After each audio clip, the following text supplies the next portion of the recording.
The stars shifted on the viewing screen as the massive fleet dropped out of faster-than-light travel. Captain Sarah Chen stood on the bridge of the Perseverance, watching the familiar yellow sun grow brighter in the distance. After 2,000 years, humanity had finally come home. "All ships reporting in, Captain," said Lieutenant Torres from his station. 1,000 vessels accounted for. No damage from the jump. Sarah nodded but said nothing. Her eyes were fixed on the small blue planet in the distance. Earth. She had only seen it in old pictures and videos, passed down through 100 generations. Her great-great-grandmother, 50 times removed, had been born there, had walked on real soil under a real sky. "Captain, we're picking up strange signals from Earth," Torres said, his voice uncertain. "It's not natural. There's technology down there."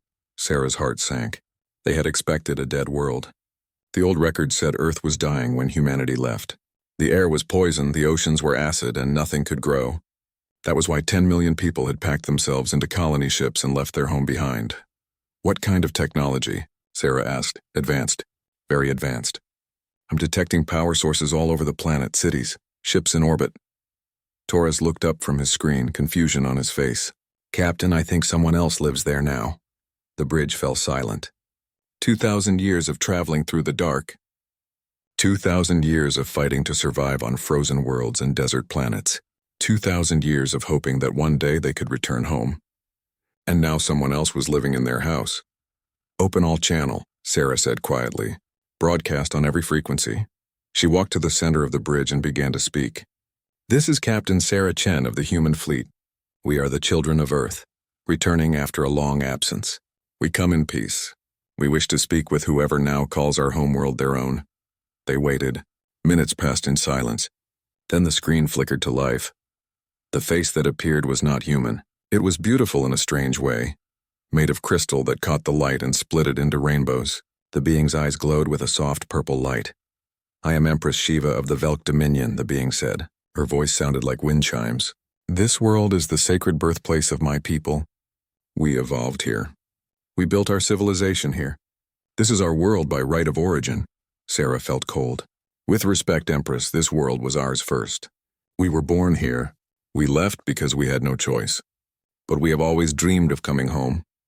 The crystal face showed no emotion. "That is unfortunate.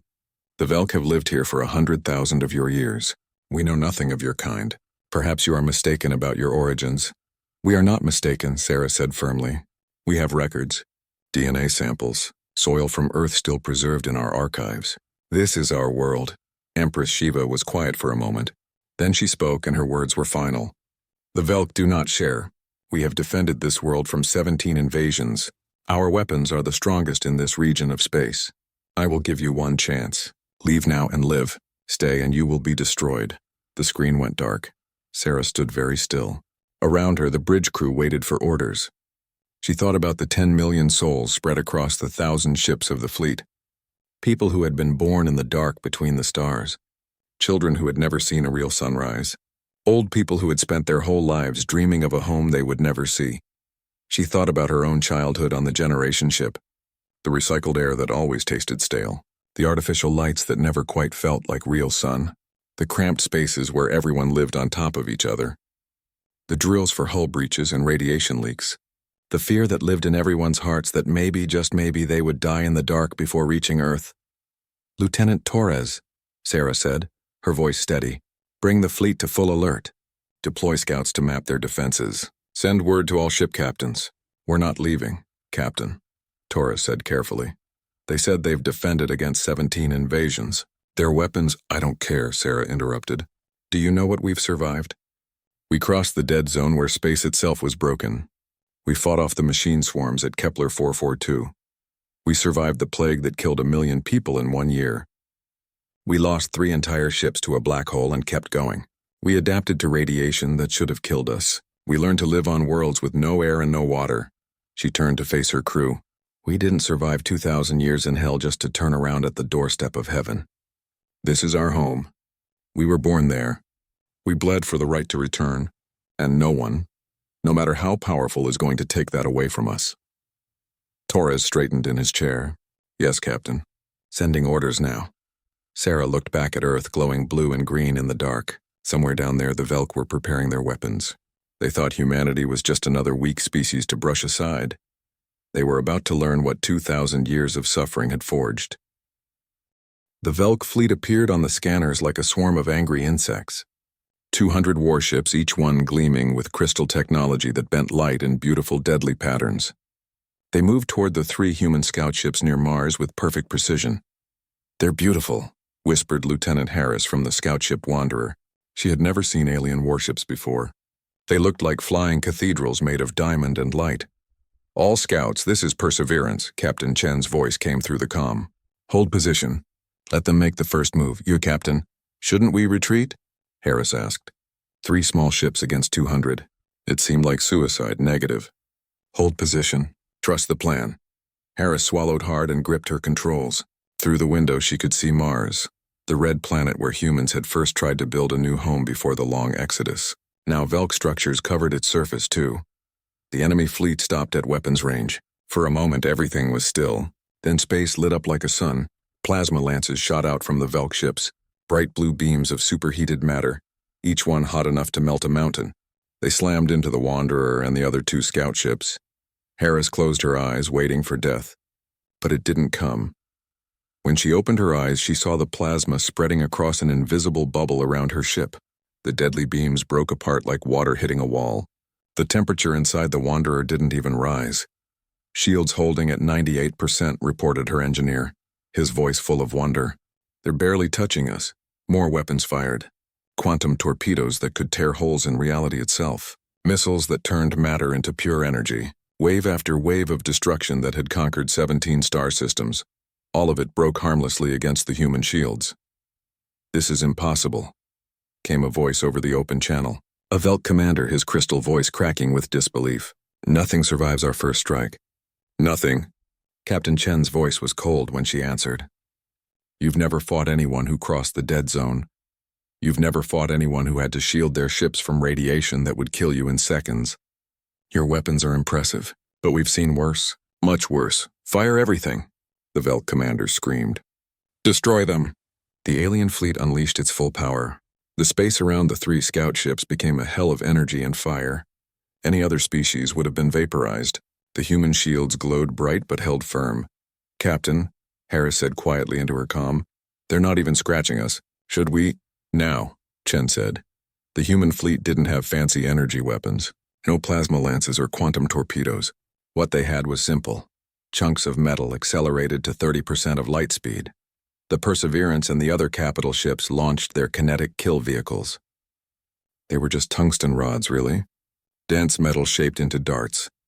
But at relativistic speeds, they became the most dangerous weapons in existence. The Velk saw them coming and tried to shield. Their energy barriers were designed to stop other energy weapons. They were perfect for that purpose. They were useless against solid matter moving at 100,000 kilometers per second. The first Velk ship exploded so fast it seemed to simply vanish. One moment it was there, beautiful and deadly. The next moment it was a cloud of glittering dust. Then another, and another.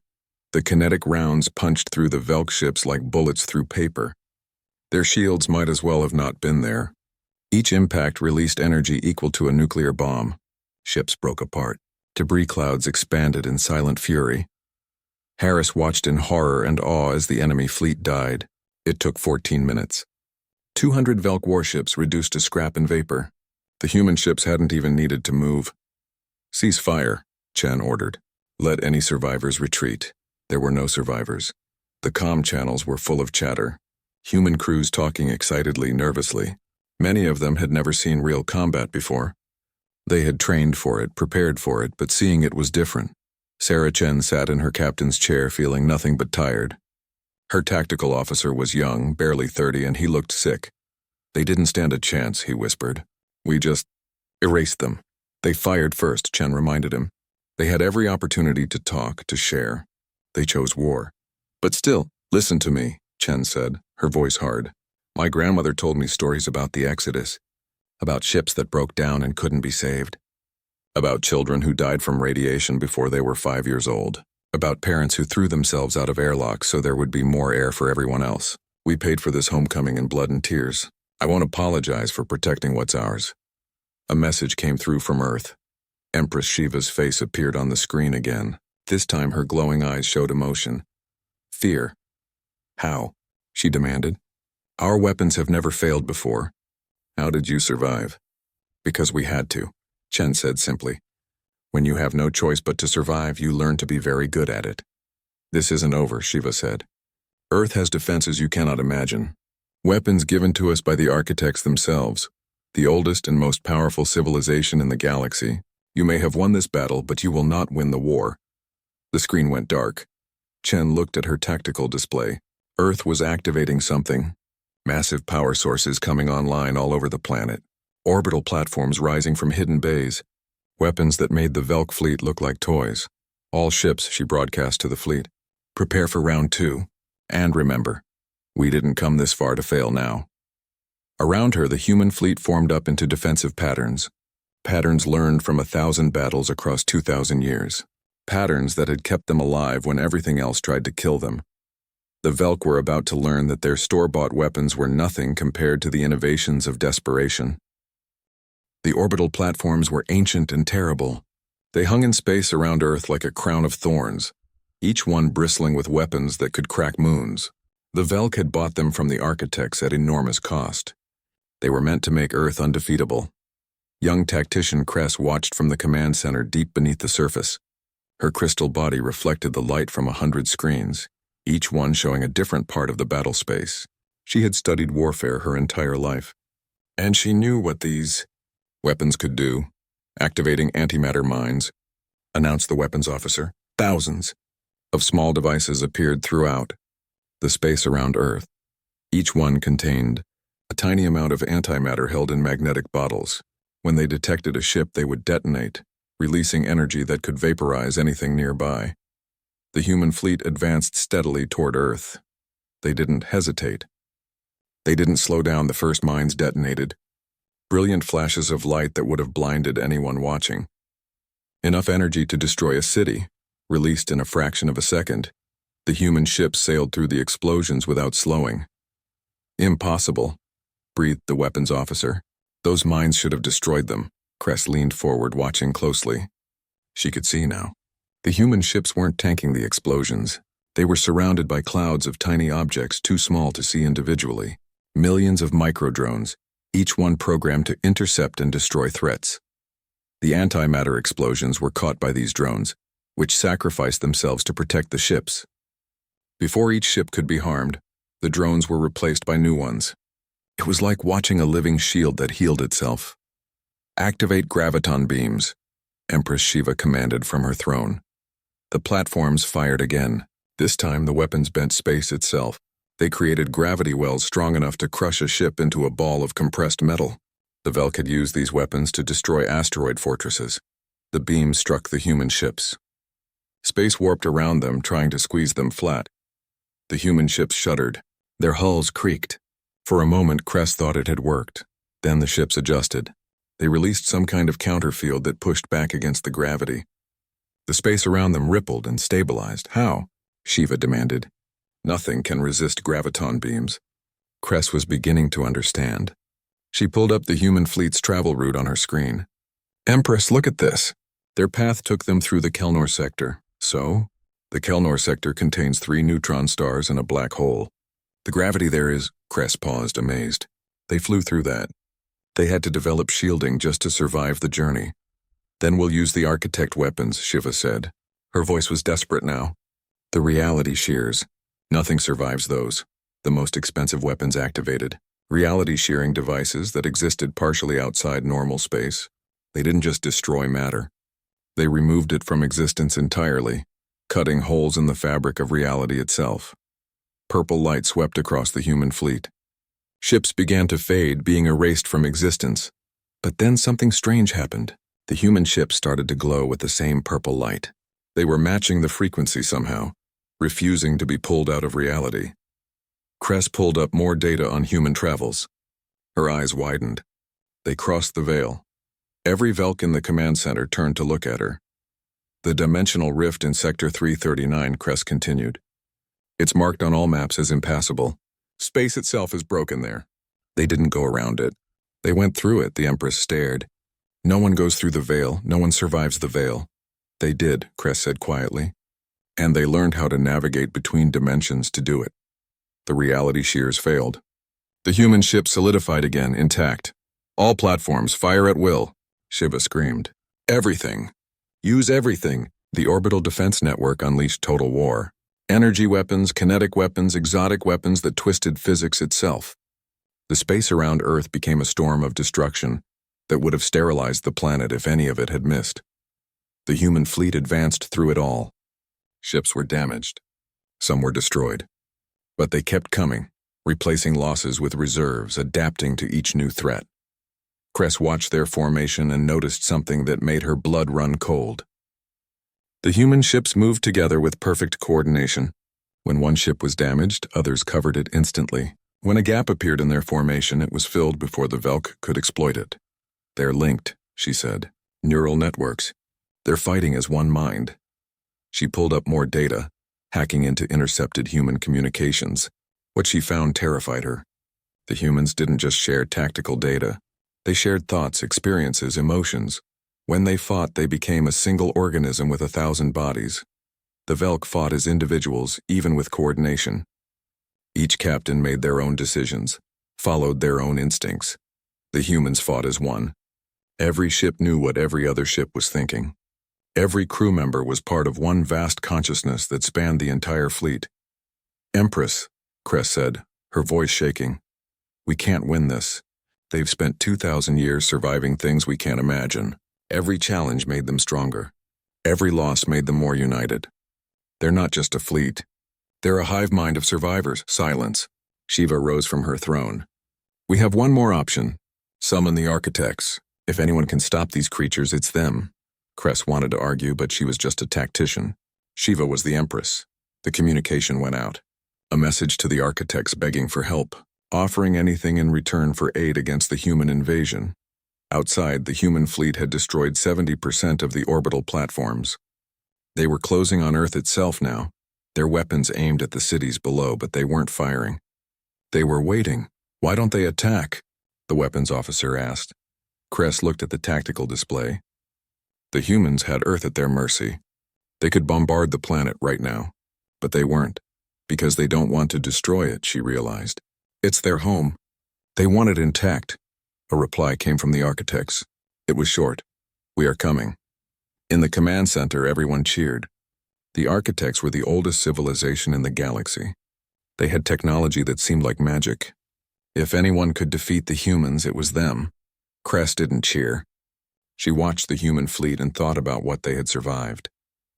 About the dead zones and radiation storms, about the dimensional rifts and black holes, about 2,000 years of fighting to survive when everything tried to kill them. And she wondered, what happens when an unstoppable force meets an immovable object? They were about to find out. The ship that emerged from the wormhole was bigger than Earth's moon. It was made of something that looked like liquid silver, constantly flowing and reshaping itself. The architects had arrived. On the Perseverance, Captain Chen felt a chill run down her spine. She had heard stories about the architects. They were old, older than any other species in the galaxy. They had been building civilizations when Earth's sun was still forming. Captain, Torres said nervously, they're hailing us, and the Velk. Put it through. The voice that came through the speakers was not really a voice. It was more like music or wind or the feeling of standing at the edge of an ocean. It was a sound that touched the mind directly. I am the consensus of the architects, it said. We have heard the plea of the Velk. We have observed your conflict. Both of you will cease hostilities immediately. Empress Shiva's image appeared on a split screen. She looked relieved. Great architects, thank you for coming. These invaders seek to take our sacred homeworld. We ask for your aid in defending what is rightfully ours. The consensus turned its attention to Chen. Human captain, the Velk have inhabited this world for 100,000 years. Your claim is ancient and dubious. Leave now and we will not destroy you. Sarah Chen stood straight. No. Silence filled the void. The Empress looked shocked. No one refused the architects. You refuse our judgment? The consensus asked. There was something like curiosity in its voice. Yes. This world is ours by right of birth. We were born there. We left because we had no choice. We spent 2,000 years suffering and dying in the dark, dreaming of coming home. We earned the right to return, not through violence, but through survival. And I don't care how old you are or how powerful, you're not taking that away from us. Then you choose extinction, the consensus said. The massive architect ship began to glow. When it attacked, Chen understood why the Velk had been so confident. The weapon manipulated time itself. The Perseverance began to age. Decades passed in seconds. The hull corroded. Systems failed. The crew felt years added to their bodies. Temporal shields now, Chen ordered through gritted teeth, feeling her bones ache with sudden age. Engineers who had been preparing for this exact scenario activated the shields. The aging stopped, then reversed. The ship began to restore itself. Torres stared at his captain in amazement. How did you know they'd use time weapons? Because we developed them first, Chen said. When we crossed the chrono anomaly near Betelgeuse, we had to learn to shield against time distortions. It was that or watch our ships rust to dust in minutes. The architect ship seemed to pause, reconsidering. Then it attacked again, differently. This time the human fleet began to fade, phasing out of normal reality. The architects were trying to shift them into a different dimension where they would be trapped forever. The human ships flickered, half in reality and half out. But they didn't disappear. Instead, they followed the phase shift. Their dimensional drives, developed to cross the veil, activated. They pursued the architect into the space between spaces. Impossible, the consensus said, and for the first time it sounded unsure. You can navigate the higher dimensions? We can navigate anywhere, Chen responded. We had to learn. Space between the stars isn't empty. It's full of things that want to kill you. Dimensional predators. Reality storms. Zones where physics stops working. We survived all of it. The architect tried a new attack.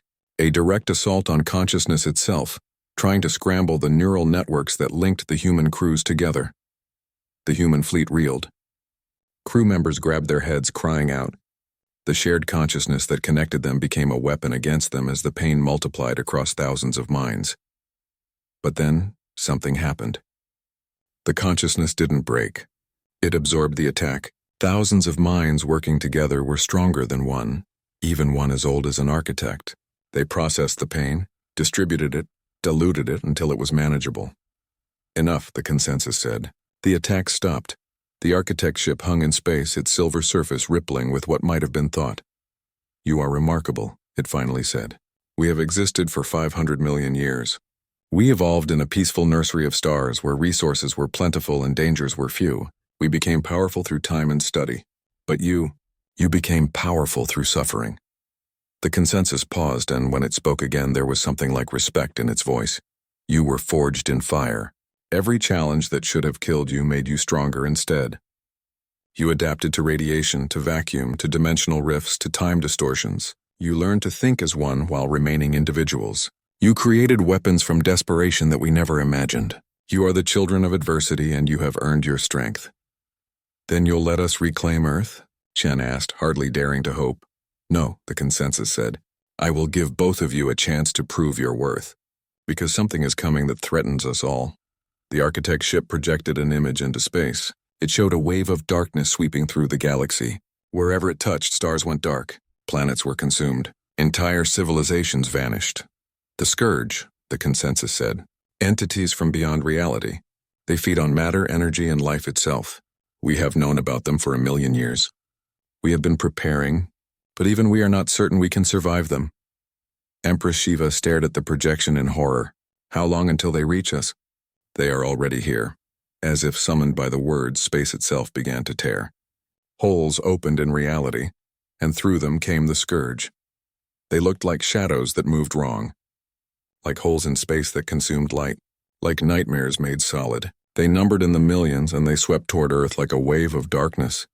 This is your test, the consensus said. Whoever can defend Earth against the Scourge will have earned the right to call it home. The Velk with their purchased weapons or the humans with their earned strength. The architect ship began to pull back, moving to a safe distance to observe. Wait, Shiva called out. You're leaving us to face this alone?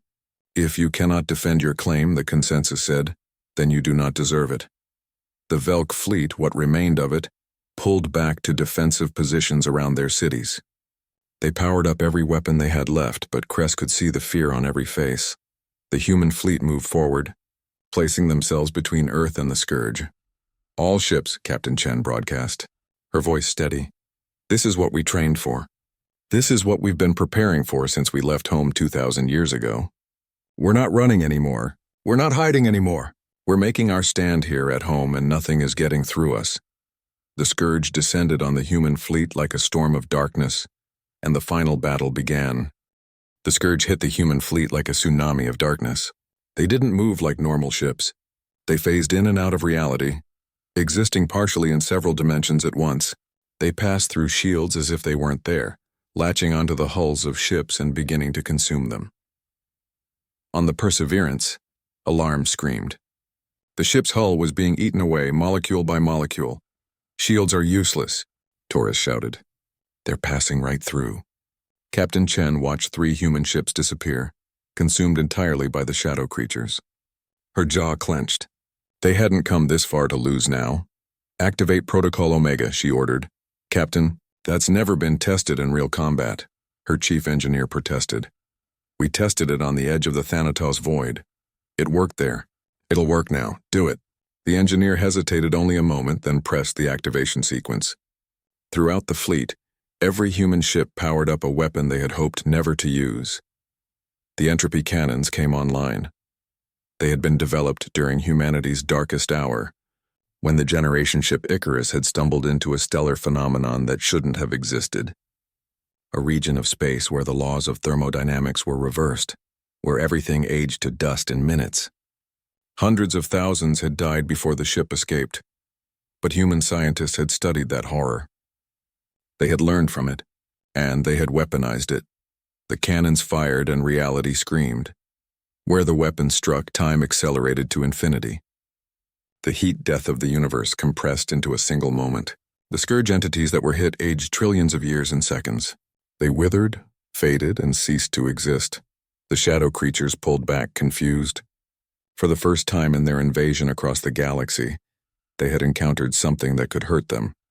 But there were so many of them. For every one destroyed, 10 more took its place. The human fleet was outnumbered millions to 1. "We can't get them all," Torres said, watching the tactical display. "There are too many." "We don't have to get them all," Chen replied. "We just have to hold the line until they realize we're not easy prey." Ships fell. The destroyer Valiant was consumed entirely. The cruiser Remember vanished into shadow. The carrier Home's Hope broke apart. Its death broadcast across the fleet's shared consciousness. Every human felt those deaths. Every crew member experienced the final moments of their comrades. The pain was unbearable, but they didn't break. They had felt pain before. They had lost people before. Loss was an old companion to humanity. They kept fighting. The entropy cannons fired again and again. Space around Earth became a graveyard for the Scourge. But still they came. From Earth, Tactician Cress watched in amazement. The Velk fleet had pulled back, unable to even touch the Scourge. Their weapons passed through the shadow creatures uselessly. But the humans were actually hurting them, actually destroying them. "How?" Empress Shiva whispered, watching the battle. "Because they've faced worse," Cress said quietly. "Look at their formation. They're not panicking. They're not breaking. They're doing what they've always done. They're surviving." The architect ship hung at a distance, observing. The consensus watched with growing fascination as the humans fought. 30% of the fleet was gone now. Then 40%. The casualties were devastating, but the Scourge were retreating. Not all of them. Not even most of them. But the wave had stopped advancing. For the first time in their invasion across the galaxy, the Scourge had encountered a force they couldn't simply overwhelm. They pulled back, regrouping, reassessing. Captain Chen, blood running from her nose from the strain of the shared consciousness, watched them go. Half her fleet was gone. Thousands of her people were dead. But Earth was safe. "Cease fire," she ordered. "Let them retreat." The darkness pulled back, flowing away from Earth like a tide going out. The Scourge weren't defeated, but they were deterred. They had learned that this planet was defended by something dangerous. Silence fell over the battlefield. Debris floated in space, the remains of human and Scourge alike. The architect ship moved forward again. "Remarkable," the consensus said. "In all our long existence, we have never found a weapon that could harm the Scourge. We tried energy weapons, gravity manipulation, reality warping. Nothing worked. But you found their weakness. Entropy. Time itself. We learned by dying, Chen said quietly. Thousands of us died in that anomaly, but we studied their deaths. We learned from them. That's what we do. We adapt. The consensus was quiet for a long moment. Then, we bow to you, children of Earth. We offer you alliance. Your weapons combined with our knowledge might be enough to stop the scourge. Together we could save the galaxy. Chen looked at Earth hanging beautiful and blue in the darkness. So close now, so close to home. And the Valk? She asked. The consensus turned its attention to the planet. They have lost the trial. Earth belongs to humanity. On the surface, Empress Shiva stood in her crystal palace preparing for the end. She expected bombardment, invasion, death. Instead, a communication came from the human fleet. Captain Chen's face appeared on the screens. She looked tired, worn, but her eyes were kind. Empress Shiva, we know what it's like to lose a home. We spent 2,000 years homeless, wandering in the dark. We wouldn't wish that on anyone. Shiva said nothing, waiting for the terms of surrender. You have colony worlds, yes? Other planets where your people live? Yes, Shiva said quietly. 3 systems. They are small, less developed than Earth, but they are ours. Then go to them. Take your people. Live in peace. We're taking Earth back, but we're not monsters. We won't make you homeless, Shiva stared. You're letting us go? After everything? We remember what it's like to flee, Chen said. To carry everything you own onto ships and leave your home behind. We remember that pain. We won't inflict it on you unless you force our hand. Leave peacefully and you leave as friends. Force us to fight and, well, you've seen what we can do. 3 days later, the last Velk transport lifted off from Earth. Empress Shiva took one last look at the world where her species had evolved, and then they were gone. The human fleet descended to Earth. For the first time in 2,000 years, human feet touched Earth soil. Children who had never seen a real sky looked up in wonder at the blue atmosphere. Old people wept, knowing they had lived to see home. Captain Sarah Chen stood on a hill overlooking what had once been called the Pacific Ocean. The architect consensus appeared beside her, its form shimmering in the air. Your species is unique, it said. You were shaped by hardship into something stronger than we could have engineered. The galaxy needs that strength now. We'll help, Chen said. But Earth comes first. We're home now, and nobody's taking that away from us again. The first human child to be born on Earth in 2 millennia came into the world that night. They named her Hope. Above the planet, human and Velk ships patrolled together. New allies united against a common threat. The architects shared their knowledge and humanity shared their weapons. The scourge would return someday, but when they did, they would find Earth defended by a species that had learned the greatest lesson of all. What doesn't kill you makes you stronger, and nothing could break those who refuse to surrender.